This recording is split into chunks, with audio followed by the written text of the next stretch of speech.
We've got 2 microphones each. I know, we're doing well. A couple of wankers. Cool.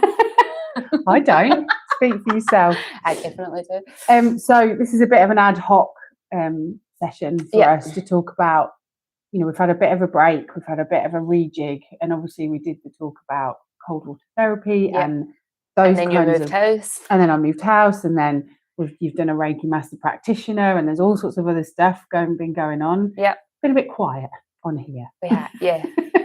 Yeah, I went missing for 3 weeks.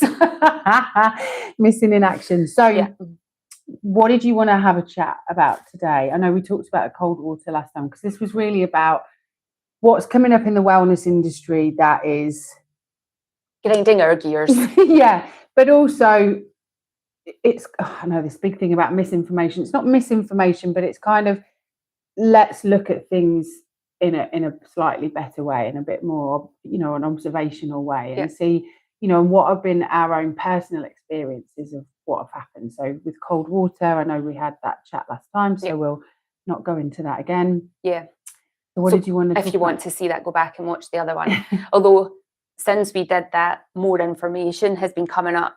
My algorithm has just been throwing more information, backing up a lot of what we said the last time. And Mel Robbins did a really great interview with about it as well. Stacey Sims, her information around female physiology stuff is incredible. And what she had said about the cold water is women need the cold water to be warmer, so about 13 degrees Celsius, whereas men can go into much colder, and it's to do with how our bodies respond. So women's bodies don't go straight to shiver. They vasodilate first, so that you get that redness first, and it takes longer to shiver, which is why it puts you into that stress state. And if you're already in that heightened stress state, it's going to make things worse. She did sort of touch on, and I've tried to find the information about it, but I haven't been able to find the information, so it might not be published yet, about cold water therapy for women with endometriosis, how it can be beneficial. Doing it at certain times before within the cycle, within the cycle, to be beneficial. But I say I can't find the information to get the facts about how to do it. But it will be out there somewhere. Yeah, I'm sure. It will be. If it's not out there yet, it will be out there shortly. But at the end of the day, it still comes down to your personal experience. If something doesn't work for you, and this is what I'm always teaching when I'm speaking to people, whether I'm teaching Pilates or yoga or breath work or meditation, if this doesn't work for you, that's okay. Yeah, there's not something wrong with you at all. And you don't need to stay in longer, do more, make it more of a ritual, because that's actually, it goes against what we want to actually bring up, which is the 6 or /7 pillars of health that we added another one on. Talk about, because it's about discernment. In my experience, it's about actually getting some personalized support, or recognizing what lies underneath a lot of the stuff that you're going through, so that you can actually start to access more of a discernment, rather than this is going to be good for me, which I can't have a go at anyone about, because that was me for years. Like I'm going to do everything, and then I didn't really know what was working, and actually my system was in a state of already fight flight, but then I was putting it into more stuff. Weights were really good, but I would pump out on those for days and then just completely collapse. So it's about finding your own answers, and I suppose that's have a chat now, I suppose, Jen, about the 6 pillars of health, because we were chatting earlier about how it's actually called lifestyle medicine now. But when I started to look at my diet, my sleep, my stress, reducing, all sorts of chemicals, but particularly for me, alcohol and drugs and those repeated cycles, it wasn't called anything. It was just me sorting my life out. But now it's actually, the British Society of Lifestyle Medicine are actually working with doctors to ensure that this is brought out, that it doesn't always have to be a cold water trip or a ritual or a ceremony or even a pharmaceutical. It can just be small, micro managed steps every day to get you to a state of change. And we're part of the Voices of Lived Experience, people that have had the same experience as us. Some of them haven't been in chronic illness, but have maybe lost weight, or they've been depressed, or some have had really serious surgeries. Some are still going through that stuff, but they're still implementing those lifestyle medicine changes to create massive change, long-term change in their life, which is incredible. Yeah, because I was listening to Sarah Goff. Yeah, she's So great. she's brilliant, and she was talking about the lifestyle medicine approach should be the first approach, because for about 70% of conditions out there, lifestyle medicine will starts to change, reverse that, yeah. and then the other 30%, it will give you that improved quality of life. And that's definitely what I've found for myself. That's what you've found, is my disease hasn't gone away. It will still have flares here and there, but my quality of life and ability to cope with the whole situation has been completely turned around, because I feel like I've got a sense of control.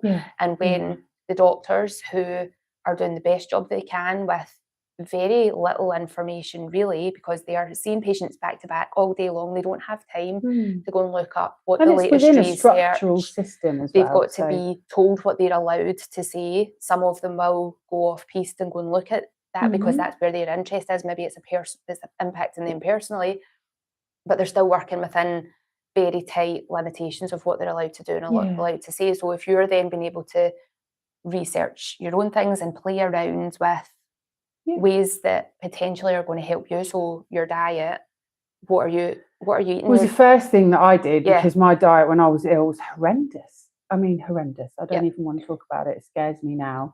And I still have moments where, you know, I have a takeaway and a couple of weeks of that if I'm crisps for dinner. Crisp sandwich is my favourite. But also knowing that isn't really nourishing your body. The structure for nourishment, for energy, for sleep, you know, and recognising it so much now, how much of that food and lifestyle stuff that I was doing was go, all about more process, more stuff to help me cope rather than manage, that actually was activating my nervous system and keeping it up there and in that state of inflammation all the time. Whereas now, we all have inflammation. Life is inflammatory in general, but it's managing it so that you know that you're kind of coming home every now and again. You go through, I've just moved house and stuff. I know I've eaten far too many takeaways and there's been not enough sleep and I've been anxious and stressed. And now it's time to just come back a little bit and calm down, get some exercise, get to bed at a reasonable time, walk out in nature, all of those things. And we're all great at it. And I work with a lot of clients that are the same, and it's like being stuck in that cycle of doing a week of that and then 3 weeks of the other, a week. So it's often sometimes knowing where that comes from underneath that. But so we're going to be doing a workshop on this, which we're going to be advocating a lot of discussion, a lot of answering questions, a lot of putting you in a space of being able to discuss the things that are really difficult to discuss with anyone else about what you're going through. Because if you are struggling with any kind of chronic illness or things are coming up for you, it's really difficult. Often people that don't really get it either. They don't really get why you're so worried, why it's so difficult, why can't you just be well? You know, why can't you just be the person that you were, 2 years ago? So we're really inviting you into a space of, yes, education, but an environment where this builds up a sense of trust, where you meet people on the same path and knowing that we've been on the same path and we still are, of finding out more and more about ourselves. So when is that, Jen? It is on Sunday, the 8th of June at 2:00 until 5:00. So it needs to be 3 hours. That's all about you. Yep, we're going to make some healthy snacks to let you taste what's possible, because sometimes people think about healthy food and it's all bland and tasteless and blah, blah, blah. So just giving some nice options to maybe introduce you for the first time, or just to give some downtime, reignite the interest. Because sometimes I do this thing where I get all focused and I make all my granola and I make this and I make that and I make the next thing, and I've got the stocks of stuff, and then I gradually work my way through it, and then I get to the end of it and I'm like, I don't have the energy I'm exhausted, make a new batch, or not the time just now. So then it can be a few weeks before the next lot is, and sometimes it just is reminding yourself of how tasty that was, and then I definitely need to make that, or I've never tried to make this before. Like I'm obsessed with making marshmallows at the moment. I'm coming to stay with you. So I'll make some marshmallows for the event. But it's like this thing that's considered a treat, how can you make that as healthy as possible so that you're not putting all the crappy glucose syrups and emulsifiers and all the rest of the stuff in? It's like honey, making the one meal, honey, gelatin, water, vanilla, and it tastes fabulous. And I do sit with a lot of my clients and say, okay, so what are the options here? If you like this, and we're, say within vegetarianism, but you know that you need more protein, what do you like within that space? It's not about torturing yourself to give yourself things. It's just, okay, so if nuts aren't so good, how can we incorporate those into something? Like I talk about a lot of smoothies and things like that. And obviously a lot of the people that I deal with as clients are chronically stressed and anxious. Sometimes the gut really has a response to that. Everything is contracted or it's releasing all the time. And that was definitely, when I'm stressed, I struggle to eat a lot. Or if you put a big plate of food, I'm like, oh no, But then even if you do eat, like some people are stress eaters, but your body's not able to digest that and absorb the nutrients. So you're it's like pouring vodka onto the fire. That's it. Yeah. So it's not a place to tell you what to do, to give you a roadmap or whatever, but it will give you some really great lifestyle advice and to put you in a space where you feel comfortable enough to ask a question for a lot of the other people in the group. So it's kind of 3 hours. There'll be a little bit of movement, a little bit of chat, a little bit of meditation. I like a little bit. I've been doing a release and relax session recently, and it's just about how do we soothe the nervous system and movement. So I'm going to do that on the day. And there's a really nice space within the studio where we can step away and have some private talk. So we're going to leave like a little bit of a half an hour at the end as well, so that you can come and chat to us and know where we are and know that, we might not be your answer, but we might be able to guide you, because I refer clients on to people all the time as well. Same. So we're really excited about that. But you wanted to talk a little bit about apple cider vinegar, was that right? I'm obsessed with that show. I know, like I was saying you and you're like, I've seen it. I have watched it and we need to discuss this. I actually wrote notes and I have them in my bag. Oh no, I don't need to see them. While I was watching the show, I was like writing stuff down, and I think I've got like. I think I was kind of just having a cup of tea. Thinking, well, I watched the actual show, and then I watched the documentary. Okay. So the show was basically about an Australian woman. It's a true story. If you haven't seen it, that basically was a wellness influencer, health guru. She brought out a cookbook and guided people because she told everybody that she had a brain tumor that she'd resolved. And I mean, we'll check it out if you haven't seen it, but it's interesting. There's also a thing on YouTube where it's like a 60-minute documentary, an interview where this girl clearly had some issues, from younger on, but just showing really how easy it is to just create a story for yourself, which is quite scary, really. Because I know I've followed people that I don't anymore. And I think the whole dramatization of it and the 60 Minutes interview documentary after it, and also they're trying to find her now because she's now shown up. She's now like she's just moved. She's moved and she's now connected herself with the Ethiopian community and has changed her name, and she's gone down a whole other rabbit hole of weirdness, raising money again for charities that never raised money for a guy that never got any treatment for a brain tumor. The whole dramatization and documentary is about the lies that she told and how because she lied about having cancer and it was stage 4, and she was having multiple cancers, and it was really scary. And actually the nice thing about the Netflix thing is that it shows the alternative of a girl that actually did go through that and got really ill again and died. So she went through the whole Gerson therapy and stuff like that. And so just knowing that, because some people get through it as well, it doesn't mean that everyone's going to get the same result. We've all got a different path. All the paths are different. I think one of the things that I found when I was watching like both sides of it is they just kept going on about how she was a liar, how she was a liar, how she was a liar, and she was a liar. But a lot of the information that she was given was actually really valuable for looking after your health generally, whether you've got a diagnosis or not. The diet. Like, you don't use that instead of, and we're both advocates of holistic.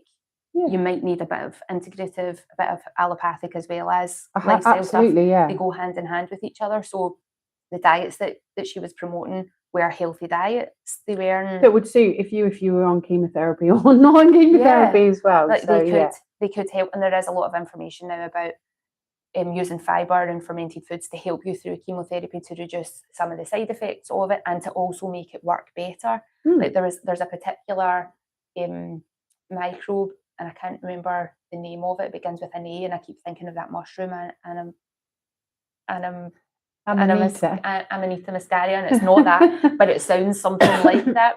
But this particular microbe, if you don't have any of this microbe, then chemotherapy is never going to work for you. Okay, it's interesting. We don't know enough. I'm not a doctor, I'm not an oncologist, I don't know enough. But for me, on my own wellness journey, it was, mine was a thyroid and eye, so I was really bothered about that. But I know it involved the gut health, but not so much for you, as much as you, because that's really, yeah, exactly.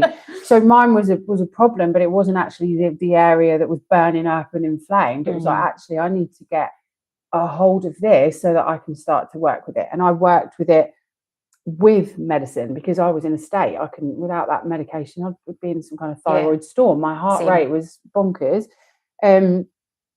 Managing my energy enough to then start, once my energy and stress levels were down, then I could start to work with, okay, why am I craving chocolate orange for dinner, and starting to work with that and give myself the chocolate orange, but to start to reduce that. And actually my sugar isn't so bad now, but it's taken a long time. A long time. Yeah. And I think that's the same with anybody who's going through health stuff. And even like I'm thinking about the diets that she was promoting and stuff like that, when I was very inflamed and very unwell, if I had some of those like juices and smoothies, that would have made my situation worse. Because they were, nuts aren't great for me. All food has energy, like traditional Chinese medicine and Ayurveda talks about the energy of food, and some food are heating foods, and even some foods that you would maybe like celery, you would think that's not a hot food, but actually it generates a lot of heat within your body. So if you're having these things and you find your symptoms are getting worse, it's tweaking it out. And that's the thing. There was a big celery juice thing for a long time, and I kind of did it for a while I was going through a stage, but of kind of detoxing some of my. But then I stopped because it just wasn't suiting me. And actually, it was activating my gut to a point where I was just on the toilet all the time. And that was same. I wouldn't keep going. That was happening. I did. I think I tried the celery juice thing for maybe a week, and it was very aggravating. And there are people out there that would say, you just need to push through this. That's part of the detox. That's part of the cleansing. But my intuition was telling me, no, this is not right for me. So I stopped doing it. Symptoms told me not. So it's while people are all well-meaning, and there are lots and it works of people, for them, and so there are lots of people like that girl in that show that are well-meaning because they do things that they say, although she wasn't even actually doing any of that stuff because she was out boozing and partying and eating takeaways and all lines of coke as well. But so she was lying about lots of things, but actually the advice that she was given had good value to it if she could just scrape away all the lies. But then if somebody's a liar, you then think everything that they say is a lie, so it's hard to separate. You have to look underneath why she did it. I think that's the issue for me, is why she did it. But and I followed a lot of this healthy diet and lifestyle when I was trying to detox, and it all I used to do a lot of coffee enemas and things like that that sent me completely sky high, and I just stopped. But again, I got a lot of advice was you just need to push through, and I'm like, well, actually, when I look at it, I'm on a thyroid high, but there's also my bloods are doing this, but I don't really feel it. And after that, I'm like, do you know what I mean? My energy was like, is the caffeine still going to impact you? Like, I can't tolerate caffeine.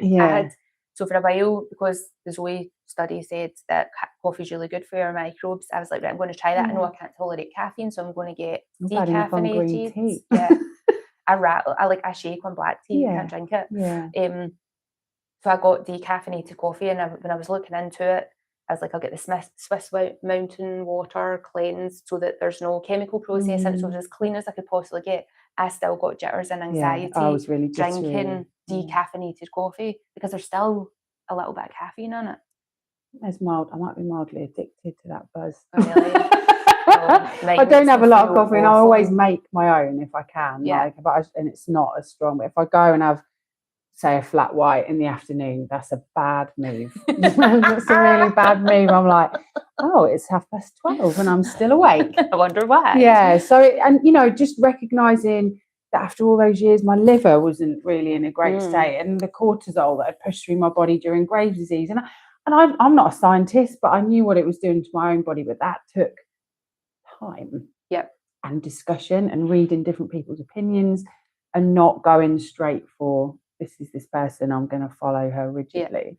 And then it still comes back to you having to tune in to listen to your own response to what you've There's stuff what that you've you do done. that I would never do, and vice versa. Yeah. But it's not my body, and so that's fine. Yeah, yeah, absolutely. And I find for me, like, there's a whole topic, like whole discussion just now about it's the diversity that you want to get in your diet. 'Cause for a while it was you need 35 grams of fibre, and then they kind of moved away from that. You still need the 35 grams of fibre, but they're saying diversity is better. But I find the more diverse my diet is, the worse my symptoms are. And I think It's a like lot my of people with digestion is just like, what you're overwhelming me. So if I have salmon and potatoes, my body's really happy on that. If I make a pot of soup, rather than putting 20 different types of vegetables, I put 3 or 4, and my body's really happy with that. But that's good for now, because but you it's still just that learning. Because I'm like, oh, I've got to do it this way. When I make my smoothie, if I put too many different things in it, I get irritations in my body. Whereas when I've pulled it right back and I'm like, banana, peanut butter, kefir, and some seeds, that's fine. I eat really simply. Yeah. I really do. And the simpler it is, the better my energy levels are. I just need diversity for my soul more than anything else, because I'm like, I love food. I love it. And I spent so long hating my food because of everything that was happening to me. I just hated food, and it's been a real journey. I've never had, I would say, a disorder, but it's definitely been on the verge of like, right, I'm just, rigidly sticking to stuff. And that's more my mental health than anything else over the years, and where I needed to control and how. So I would like diet all week and then go and purge on, crisps and vodka. I mean, that's not really great. It's not like starving yourself all week, weighing yourself. I've lost 2 pounds, I can eat the crisps now. Great, I can go and party all weekend. So I mean, we've lived a life, so we totally understand. There's never any like shame or blame either in this workshop. But again, just talking about apple cider vinegar, that was the one thing that people used to say, it's so good for you, it's so good for you. You need to take it with this every day. Oh my God, it's awful. I quite like it. Oh, I don't have it. I'll use apple cider vinegar instead of regular vinegar now. I use it in dressings. But I don't, every now and again, if I feel like my stomach's really sluggish, I'll maybe take a shot of it before I eat. Oh, it starts to give me all sorts of weird. Yeah, but it's occasional. It's not something I would do every single day, because there is also some people have been doing the shots of apple cider vinegar and then burned their esophagus because the acidity's been too high. I think that's what, because I would do it and I would get all of this. I'd be like, one, I wanted to kind of vomit, so I would mix it with warm water and other stuff. Even if I've tried it in an elixir or whatever that some people to help my digestion, it's just not good. Because one of the other things that people say is great to have first thing in the morning is lemon juice with warm water and salt.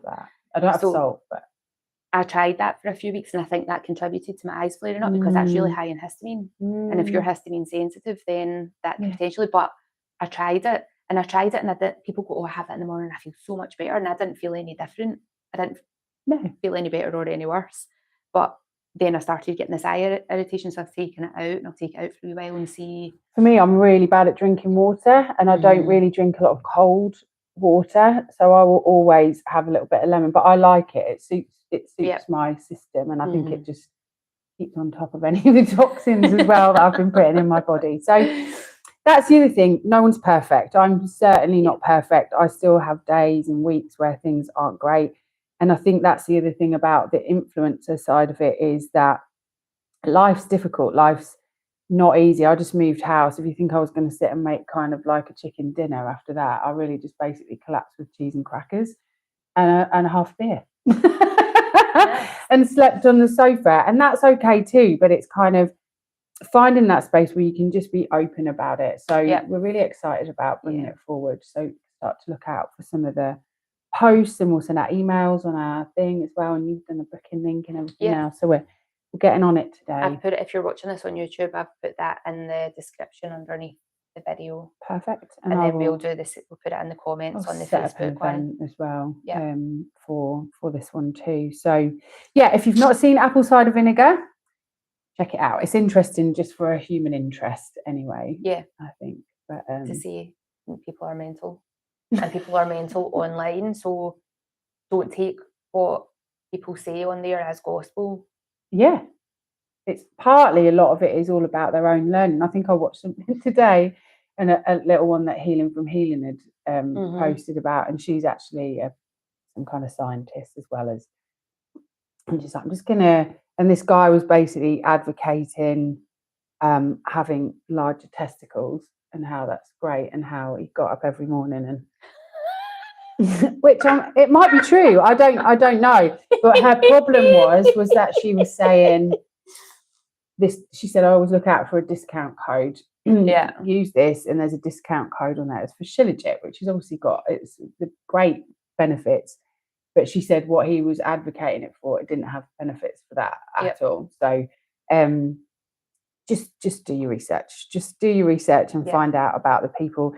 Some of the people that come work with me, it's taken them 2 years to be able to trust their nervous systems enough to be in that space where they're like, I'm ready now. I think this girl's got me. And that's okay. That's perfectly fine. And I did exactly the same for a lot of people too. So look out, I've got free workshops. Jen obviously does bits and pieces too. So it's always a nice way to get in touch with people and see how they work. Where we're at.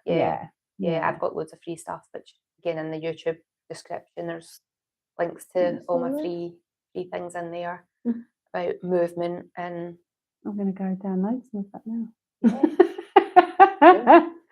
Is there anything else you wanted to add about anything at all?